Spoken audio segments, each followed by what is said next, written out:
जातीय जनगणना कराने की मांग को लेकर बिहार के मुख्यमंत्री नीतीश कुमार की अगुवाई में राज्य की 10 पार्टियों के नेता आज प्रधानमंत्री नरेंद्र मोदी से मिलने पहुंचे। 11 सदस्यों का शिष्टमंडल पीएमओ पहुंचा है।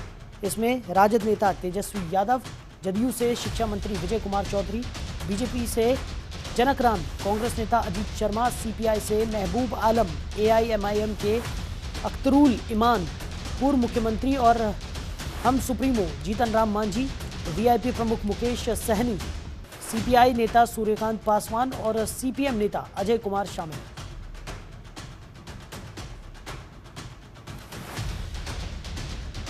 जातिगत जनगणना के मुद्दे पर पीएम के साथ ये बैठक होगी। नीतीश की अगुवाई में बिहार के नेताओं का डेलीगेशन पीएमओ पहुंचा है। 11 दलों के नेताओं के साथ पीएमओ के डेलीगेशन पहुंचा है। पीएम मोदी से मिलने नीतीश कुमार पहुंचे हैं। तो जातिगत जनगणना के मुद्दे पर पीएम के साथ ये बैठक होगी। तो आरजेडी से तेजस्वी यादव दिल्ली पहुंचे हैं। जातिगत जनगणना पर पूरा बिहार साथ नजर आ रहा है। हिंदुस्तान आवाम मोर्चा से पूर्व सीएम जीतन राम मांझी भी दिल्ली पहुंचे हैं। बीजेपी की ओर से बिहार सरकार में मंत्री जनक राम,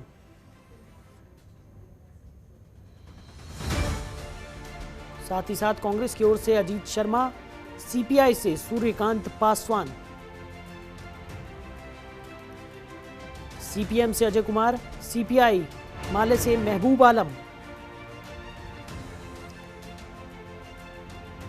वीआईपी पार्टी से मुकेश सहनी और एआईएमआईएम से अख्तरुल इमान भी इस डेलीगेशन में शामिल है। तो पीएम से मिलने दिल्ली बिहार के नेता पहुंचे हैं। जातिगत जनगणना कराने की मांग के साथ पीएमओ नीतीश कुमार की अगुवाई में यह डेलीगेशन पहुंचा है। प्रधानमंत्री नरेंद्र मोदी के साथ मुलाकात इस डेलीगेशन की होगी। तो जातिगत जनगणना पर पूरा बिहार साथ नजर आ रहा है।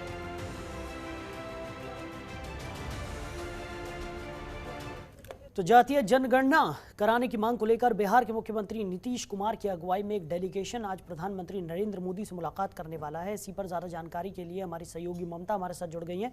ममता, क्या कुछ निकलकर सामने आ रहा है? जिस तरीके से ये पूरा डेलीगेशन जो है वो बिहार से प्रधानमंत्री नरेंद्र मोदी से मुलाकात करने के लिए पहुंचा है, क्या कुछ निकलकर सामने आने की उम्मीद?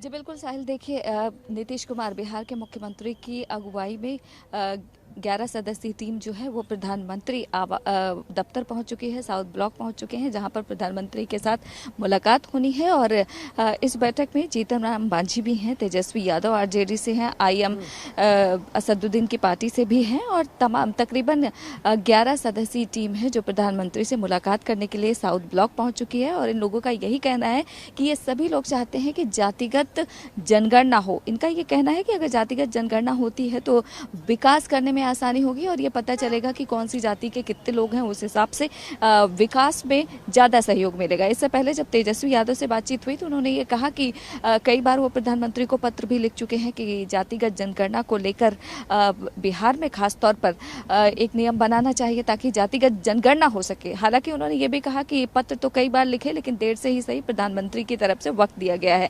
ऐसे में अब नीतीश कुमार की अगुवाई में बड़ी बैठक हो रही है और सभी लोगों की एक ही मांग है, जातिगत जनगणना। तो ऐसे में देखना होगा कि प्रधानमंत्री के साथ अब जब इन लोगों की मुलाकात हो रही है तो क्या कुछ होता है। जी ममता, लगातार आप इस पूरे मसले पर नज़र बनाए हुए हैं, कई नेताओं से आपकी बातचीत भी हुई है और जिस तरीके का पॉजिटिव रिस्पांस यहाँ पर, जो उम्मीद यहाँ पर जताई जा रही है, कहा जा सकता है नेताओं की तरफ से कि उनका साफ तौर पर कहना है कि प्रधानमंत्री उनकी बात को समझेंगे और जो भी आगे का निर्णय होगा वो सकारात्मक ही यहाँ पर होने वाला है।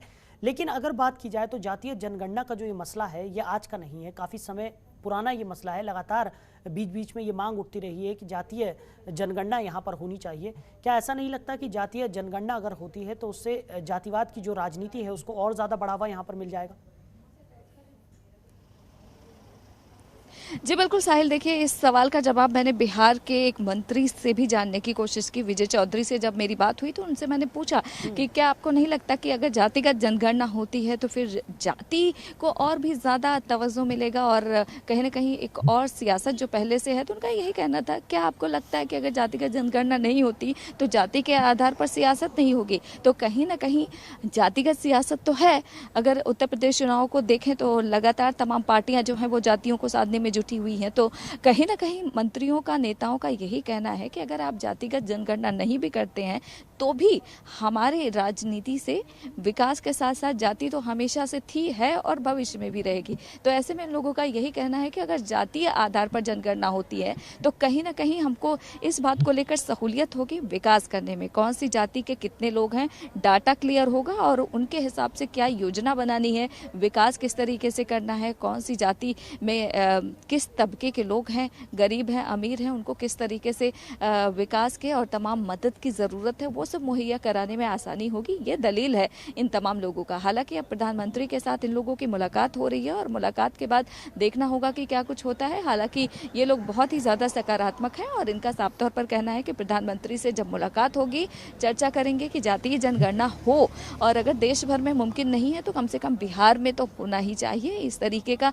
तेजस्वी यादव का कहना है और उनका यह भी कहना है कि अगर प्रधानमंत्री नहीं चाहें और राज्य के मुख्यमंत्री चाहें तो बिहार में मुमकिन है। तो ऐसे में देखना होगा कि जब प्रधानमंत्री के साथ मुलाकात करेंगे तो क्या कुछ बात होगा। हालांकि इन लोगों को ये उम्मीद ज़रूर है कि प्रधानमंत्री इनकी बात को ज़रूर सुनेंगे। चलिए ममता, आप बनी रहिए हमारे साथ, आगे भी आपसे हम जानकारी लेते रहेंगे। तो आज ये जो डेलीगेशन है बिहार से आया हुआ, वो प्रधानमंत्री नरेंद्र मोदी से जातिगत जनगणना को लेकर मुलाकात करने वाला है। क्या कुछ निकलकर सामने आता है, देखने वाली बात होगी। खबरों के निष्पक्ष विश्लेषण के लिए सब्सक्राइब करें Jantantra TV and press the bell icon. Never miss any update.